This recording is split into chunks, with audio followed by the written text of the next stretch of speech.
Mas é a história dele ter sido comprado por alguém que levou para casa, depois de um certo tempo, cortou as asas para ele não voar e fugir. Mas cortou as asas e ficou meio na dúvida se ele voava ou não. Então, para conferir se voava ou não, jogou ele do segundo andar da casa. Ele caiu, óbvio, se esborrachou lá embaixo, quebrou as perninhas. E o cara ficou esperando um mês para ver se ele se recuperava sem precisar gastar dinheiro com ele. Quando depois de um mês e tanto que não deu nada, ele continuou aleijado lá no chão da gaiola. Aí ele levou para a clínica veterinária e pediu que o veterinário fizesse alguma coisa. O veterinário falou que ia ser complicado, porque ele esperou, o osso soldou do jeito que estava, né? Ia ter que fraturar para poder fazer talvez uma cirurgia, enfaixar, engessar, sei lá o que era. E que não sabia se isso ia ter jeito. Aí ele falou que não ia gastar também não, então que o veterinário sacrificasse o animalzinho. Ele falou que não, que ele poderia viver se tivesse alguns cuidados, né, mais específicos com ele. O cara falou que definitivamente não ia ficar com ele em casa desse jeito, então que se o veterinário não queria fazer a eutanásia, que com uma paulada ele resolveria o problema dele. Aí o veterinário falou, pelo amor de Deus, não faça isso não, deixa ele aqui comigo, então, que ou eu fico com ele ou eu arrumo um dono. Nesse mesmo dia, quem que aparece na clínica? Eu, né? Cheguei lá, falei, não, pode me dar ele aqui, porque tem medo de alguém pegar ele. Peguei, trouxe ele pra cá, ele tá aqui comigo desde 92. Um dia deixaram na porta da loja uma caixa de sapato com um gatinho desse tamanho, com problema na coluna. E nós trouxemos para casa, ficamos com dó dela, trouxemos para casa, começamos a cuidar. Ela já está aqui 3 anos. Né, filha? Brinca com todo mundo, é amiga de todo mundo. Porque ela não ficava em pé nessa parte de trás, a parte de trás dela cai. E ela não conseguia fazer nem xixi nem cocô sozinha, tinha que empurrar, massagear para poder soltar. E agora sai assim, na hora que tem, sai, não é, nela não tem controle. Aí a gente levou pro veterinário, tirou raio-x, fez uma série de exames, mas não tem como consertar.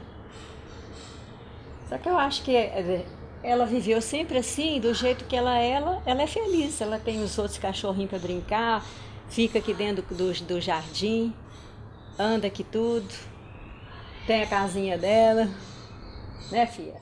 O Frodo é um cachorro que uma amiga minha que trabalha na TIM, ali na Raja Gavalha, um dia me ligou, muito desesperada, ela também faz esse trabalho, falando que tinha um cachorro que estava há 2 dias no estacionamento de motos ali da Raja, do lado da TIM. E esse cachorro não saía de lá, ele estava muito acuado, muito nervoso e ninguém conseguia pegá-lo. Aí eu liguei para um veterinário, uma clínica de amigos nossos, e um maninho da Quatro Patas foi lá e conseguiu resgatar o animal com cambão, coisa e tal, porque apesar de ser um animal pequeno, um mestiço de poodle, ele estava completamente estressado e desacreditado, acho, do ser humano, né? Qualquer ser humano que chegasse perto dele, para ele era uma ameaça. Esse animal foi levado para essa clínica Quatro Patas e quando, assim, ele era um poodle, mas ele estava preto, o cabelo dele todo emaranhado, imundo e cheio de nós, assim, uma coisa. Pô, só quem viu que pode visualizar. Na hora que o veterinário começou, teve que até pôr uma focinheira, porque ele estava muito bravo, começou a examinar e que abriu assim, viu que tinha falhas no corpo dele de pelo. Tinha falhas enormes assim, que tinha sido de jogaram coisa quente nele, ou água fervendo, ou óleo quente que as pessoas fazem para espantar o animal, quer dizer, isso assim é o cúmulo para mim da maldade, né? Contra um ser absolutamente indefeso, você colocar essa superioridade cruel, né, com ele. Então esse animal tomou um banho, foi tosado e a gente pôde ver a dimensão, o tamanho das falhas de pelo devido à queimadura. Ele estava desnutrido, estava com anemia, ele tinha doença de carrapato, ele tinha tudo que podia, coitado. Aí foi tratado, ele ficou na clínica uns 3 meses. Aos poucos ele foi começando a confiar no ser humano de novo e ele começou a aceitar um carinho, né? Quando as pessoas de lá da clínica colocavam ração e água, e foi se tornando um cachorro sociável de novo. Hoje, o Frodo ele é extremamente afetivo, é extremamente dócil e, na minha opinião, daquele comportamento agressivo que ele chegou aqui, eu vejo pouco resquício ou quase nada.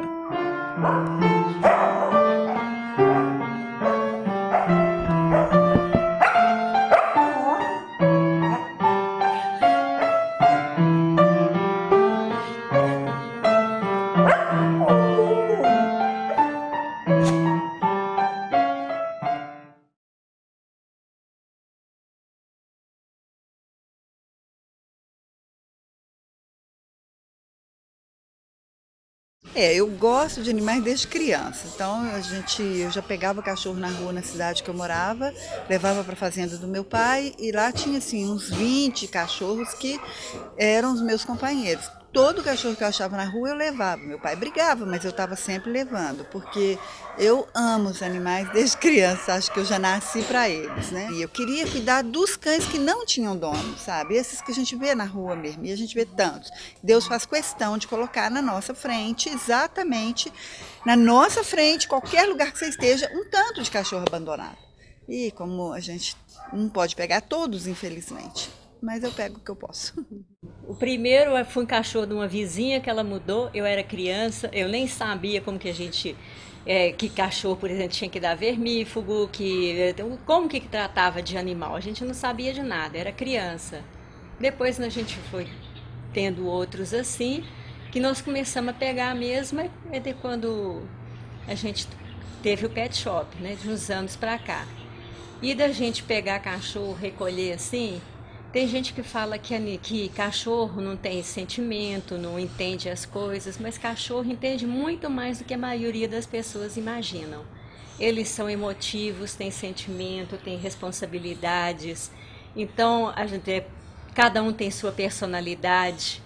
E a gente vendo, por exemplo, eu vendo um cachorro sozinho, abandonado na rua, eu sei que ele está sozinho, que ele está sofrendo, ele está perdido. E eu acho que é por isso que pega, né? Porque a gente sabe que eles têm uma emoção, eles têm ciúme, eles têm amor, tudo que a gente tem. Eu acho que o que eles não têm é raiva, né? A única coisa é que eles mordem para se defender ou se são atacados. Desde pequeno eu sempre gostei muito de bicho. Aí, quando a gente tinha nosso cachorro aqui, a primeira que foi a Lore, aqui em casa, eu cuidava dela, porque a gente pegou ela na rua também. Aí, nós também, desde lá de a gente cuidava de outros bichos, a gente dava ração, dava comida. Aí, eu vim pra cá, tinha uns cachorros aqui embaixo dos meninos, que não cuida dele, né, de rua. Aí eles vinham pra cá, eu punha ração e água, aí começou assim, eles vinham pra cá, a gente cuidava deles. Eles às vezes dormiam aqui, quando tava no cia, esse cachorro a gente põe pra dentro, aqui na área, na frente. Foi assim que a gente começou. E eu sei que você é veterinário desde que eu me entendo por gente. Desde 3 anos de idade, eu já falava que eu queria ser médico de alto. Eu não sabia nem o que era, mas eu já tinha coisa de pegar na rua, de cuidar de animal atropelado, passarinho de patinha quebrada, de asinha quebrada, desde pequena. Nunca teve outra profissão que passasse na minha mente. Fui crescendo já fixada com isso. Sempre médica veterinária. Nunca tive outra, segunda opção. Não. Ou veterinária ou veterinária.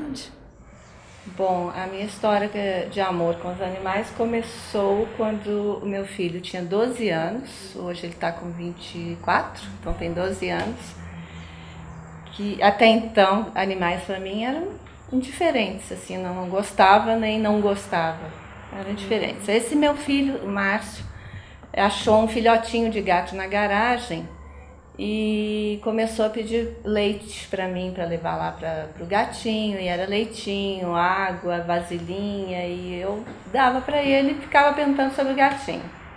Aí um dia ele levou o gatinho no apartamento para eu conhecer. Adorei o gatinho, né? Tudo começou aí. E eu não sei, me lembro se foi nessa mesma noite ou na outra, teve um temporal muito forte e eu fiquei lembrando do gatinho na garagem. E fiquei com pena dele. Aí eu desci na garagem, peguei o gatinho, levei para casa e nunca mais desceu lá de casa. Ela, né, era uma fêmea que depois de um tempo engravidou. Eu morava num apartamento térreo, ela ia para a rua e voltava. E ela engravidou e ganhou um bebezinho só. Ela perdeu um e o outro nasceu vivo, que é o Leco, que é meu gato mais velho, que hoje tem 12 anos, que está escondido em algum canto por aí, debaixo das cobertas. E a partir de então, assim, despertou um amor muito grande em mim pelos animais em geral. Não só pelos meus, nem só por gato. Foi cachorro, cavalo, qualquer animal. Foi uma paixão mesmo que despertou.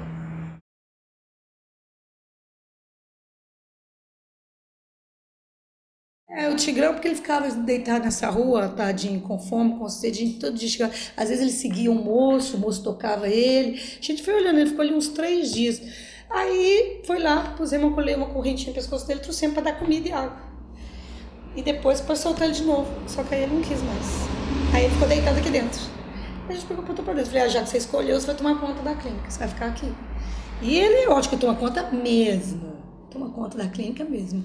E às vezes a gente solta ele aqui na frente, dia que tá festa, ir no colégio, com medo de alguém mexer, toma conta, corre a noite inteira, toma conta de tudo. Ele acha que a clínica é dele, né? E ele, um cachorro sadio, a gente fez exame de leishmania e tudo, realmente não sabe por que ele estava na rua. Animal hiper saudável, e ele ficou sendo doador da clínica, para doar sangue para quem precisa. Sabe? Os cachorrinhos que chegam atropelados, ou com anemia por outros motivos, alguma doença, ele se tornou o doador da clínica. Hoje eu sou um rapelista urbano, né? Eu faço rapel no Arrudas para resgatar os animais que são jogados lá dentro e que zanzam de um lado para o outro sem saída.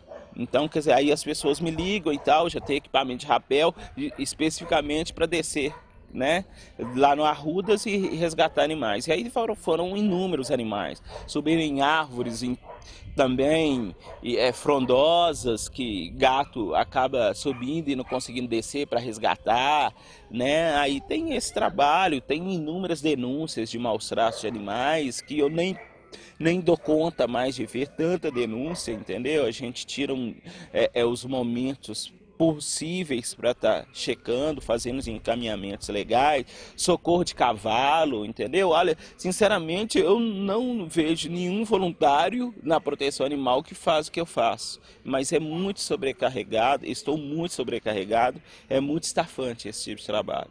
A gente não pega cachorro de proprietário, você sabe, a gente só pega cachorro da rua.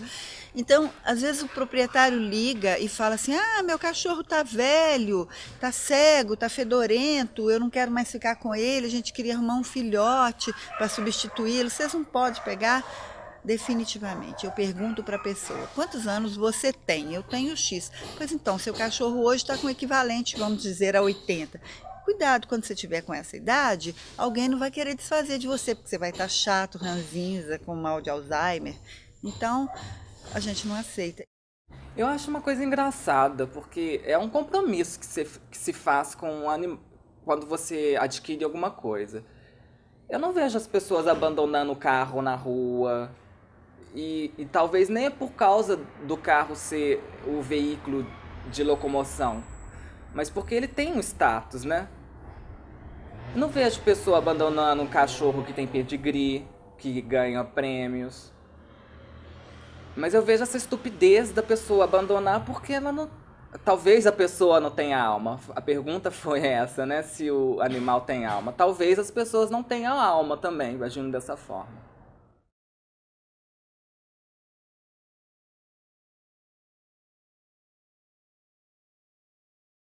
A esterilização vai fazer com que, no máximo em 10 anos, acabe essa população de cães na rua abandonados. Porque o que acontece? Vocês viram aqui as mãezinhas com os filhotes. Todas tiveram seus filhotes na rua, debaixo de uma marquise, no meio de um mato. Uma que está ali no Caninho Redondo, teve os filhotes debaixo de um trailer. Entendeu? Então a gente fica sabendo, vai lá e resgata, pede alguém para trazer. A pessoa tem um cachorro, um bicho, seja lá o que for, mas assim, só para falar que tem. Ter uma consciência maior que se você pegou, não é depois de 2 anos, agora enjoei, não quero mais, vou dar para os outros. Porque aquele animal, ele se apega com o dono dele. Ele gosta se a pessoa viajar, ficar 10 dias fora, eles sentem. Emagrece, fica mais triste, até o dono voltar. Agora imagina dar para os outros, né? Então, primeiro isso, conscientizar quem já tem. E fazer campanha para esterilizar os cachorros de rua, adotar, cuidar melhor. Tem que ter um registro para haver um controle, porque um animal que é pego abandonado, você não vai saber nunca, sem um registro de identificação, de onde que aquele animal é. E o dono tem que ser responsabilizado, e nesse ponto aí é necessário defender a punição. Mesmo que não seja uma punição penal, de prisão e tal, mas uma punição socioeducativa, ou se não um serviço à comunidade, né? E hoje a lei já prevê isso, né? Então o que tem que se tratar? A educação só pode ser responsável, a esterilização e registro domiciliar.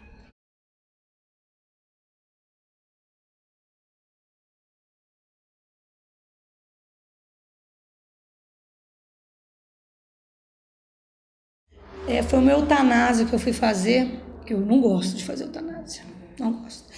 De um dog alemão que estava de câncer. E uma coisa que marcou muito minha vida isso. Aí o animal foi colocado na mesa, fazer eutanásia, a gente seda antes, anestesia, para depois dar um medicamento que provoca parada cardíaca respiratória. E ela foi colocada na mesa, e esse animal, ela sempre foi cliente, que ela sempre foi muito brava. Naquela época, a dia muito brava. A gente colocou na mesa, ela já estava já tinha definhado muito, estava um animal muito subnutrido, muito ruim, já estava no final da doença. E a dona dela ficou do lado de fora. E eu apliquei os medicamentos dela. Apliquei tudo, o animal ficou olhando para mim fixamente nos meus olhos. Não morreu. E a dona desesperada, chorando lá de fora. Isso aí é para mostrar a ligação do dono com o animal, que é muito forte. E a dona dela gritar, e ela escutando a dona dela chorar. Aí eu larguei o animal na mesa e o animal não baqueou. Apliquei tudo na dose certa. Tive que pedir ao proprietário, por favor, vá embora, porque você está segurando o seu animal. Isso é uma coisa que marcou minha vida. Foi quando ela saiu, bateu o portão. Quando ela bateu o portão lá de fora, o animal caiu. Sem eu ter aplicado mais nada. Foi a coisa assim, mais impressionante que marcou minha vida. Isso já deve ter uns 7 anos. Foi a coisa que mais me marcou na clínica veterinária, de médico veterinário, que é uma coisa que eu já não gosto de eutanásia, mas isso me provou, se eu tivesse dúvida, que eu não tenho, da ligação do homem com o cão, que é muito grande. Principalmente do cão com o homem, né? Afinidade. Essa cachorra, a mulher era apaixonada com ela. Assim, não morreu. Enquanto ela sentia que a dona dela estava sofrendo, ela não morreu, ela não foi embora. Ela escutou o botão bater, que até eu escutei, e saiu. A cachorra, na hora. Eu sempre falo assim, você faz com o animal aquilo que gostaria que fizesse com você. Se ponha no lugar dele. Se você fosse esse animal, você gostaria de ser mandado para a morte, né? Para um lugar onde você não conhece ninguém, simplesmente te largar e eles te levam, te tratam de qualquer jeito, te põem numa mesa lá? Ou você gostaria de estar assistido por um profissional e às vezes, muitas vezes, pela própria pessoa que te cuidou? Às vezes vem muito aqui magrela, assim, muito. Aí a carrocinha pega, dá mó dó.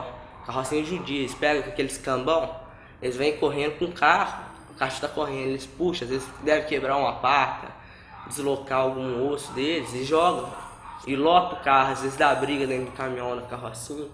Eu não gosto da carrocinha, não. Aboliria a prática da eutanásia na câmara de monóxido saturado, a câmara de gás. Né, que é um motor, era um motor de automóvel com cano de descarga acoplado a um cubículo onde os animais cozinhavam lá dentro até a morte. Né? O monóxido de carbono até seria humanitariamente aceitável, desde que os gases que saíssem do motor eles fossem filtrados para entrar apenas o monóxido, não entrar metais e ácido e etc.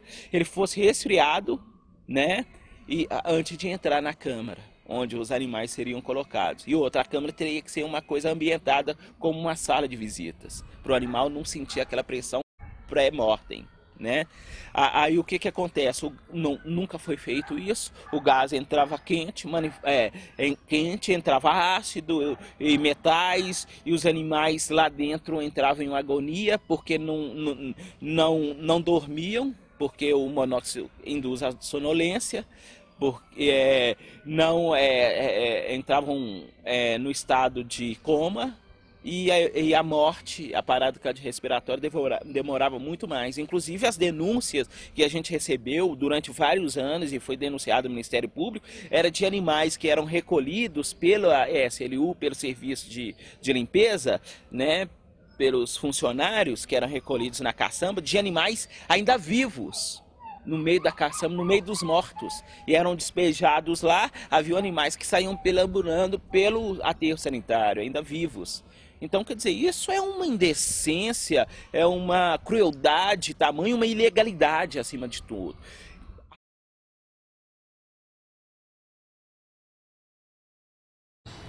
Sei lá, para falar a respeito de adoção, eu acho que tem muita coisa que envolve uma criança, ela é uma outra responsabilidade que você tem. Você já tem que ter aquela ideia, eu vou pegar uma criança para poder criar, transformar no ser humano adulto com responsabilidades, para saber se portar bem na vida.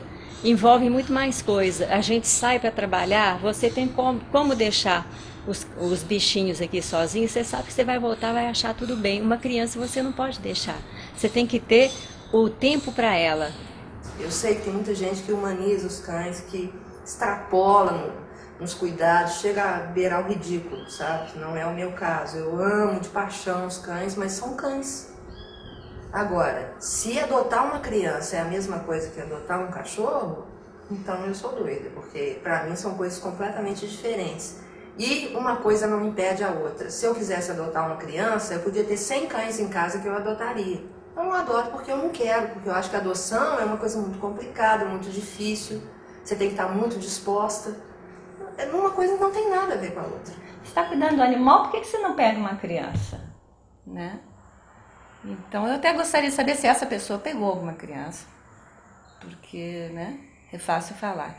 Eu acho que tem que existir pessoas que cuidem dos vários segmentos carentes, que são os idosos, né, os aidéticos. A minha são os animais, o que não quer dizer que eu não seja muito sensível a todos esses segmentos. Eu só dedico o meu aos animais. Olha, a minha habilidade é de mexer com animais. Você tem a habilidade de mexer com o ser humano. Inclusive, eu queria saber, te perguntar, o que você fez pelo seu semelhante hoje? As pessoas se calam. Eu acho assim, todas as pessoas, todos os seres vivos merecem um cuidado, merecem um carinho, merecem um cuidado mesmo. Mas cada um tem a sua escolha. Eu optei na minha vida inteira por não ter filhos, tá certo? Eu optei a minha vida inteira por me dedicar aos animais.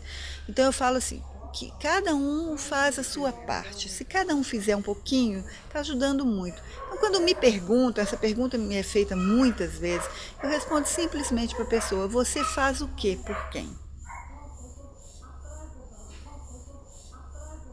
Só isso.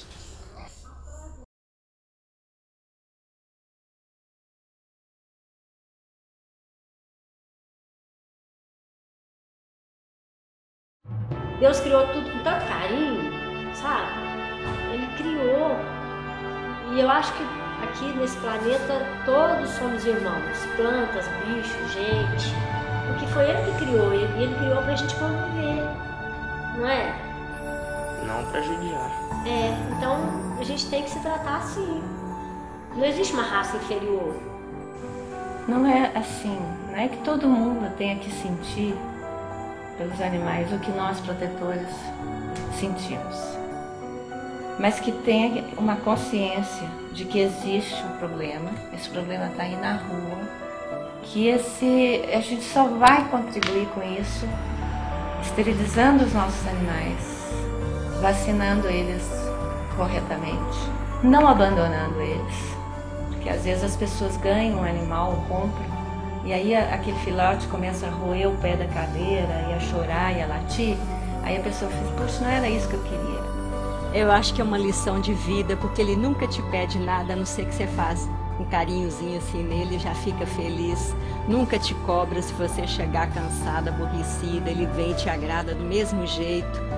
E companhia, amizade, muita coisa. Nós aqui normalmente, quando a gente faz eutanásia, que é uma coisa muito penosa para o médico veterinário, a gente despede do animal. Agradece a ele ter vindo, que ele cumpriu a missão dele, que ele alegrou um lar, seja lá o que ele fez aqui. Ele teve a missão dele. E agradece tudo que ele fez e pede para ele ir embora em paz. A gente faz isso aqui, sempre. Não atire o pau no gato, porque isso não se faz, não. O gatinho é nosso amigo, não devemos maltratar os animais, miau. E uma vez falaram comigo, isso aqui é uma coisa que muita gente ri disso que eu falo, sabe? Mas eu acho que é por aí, porque falaram comigo, nem sei se a pessoa que falou tem conhecimento, mas falou que o animal, o cachorro é o último estágio como animal, depois a pessoa já volta gente, né? O animal morre e quando volta de novo, volta gente. Eu virei pra ela e falei, eu acho que não. Eu acho que é gente e depois cachorro. Porque o ser humano não tem a grandeza de alma de um cachorro, não. O cachorro não apunhala ninguém pelas costas, não. Não faz, não furou de ninguém, não sacaneia ninguém, né? Não mata por matar. Não tem isso, não. Então eu acho que depois de gente a gente vira cachorro. Que a grandeza de sentimento, de atitudes, né? Não tem ser humano que faz isso, não. Eu falo com os meus filhos, olha, amo vocês dois de paixão, vocês são minhas joias raras, tá? Agora, nenhum de vocês tem a pureza de sentimento de qualquer um desses cães, porque vocês são humanos. É diferente. Ninguém tem essa grandeza de sentimento, ninguém tem aquela coisa totalmente despretensiosa, né? Descompromissada, aquela não tem cobrança, não tem nada, assim, não fica esperando que você faça isso, esperando que você faça aquilo. Se você fizer, tá legal. Se fizer assim na cabecinha deles, ganhou o dia. É muito diferente.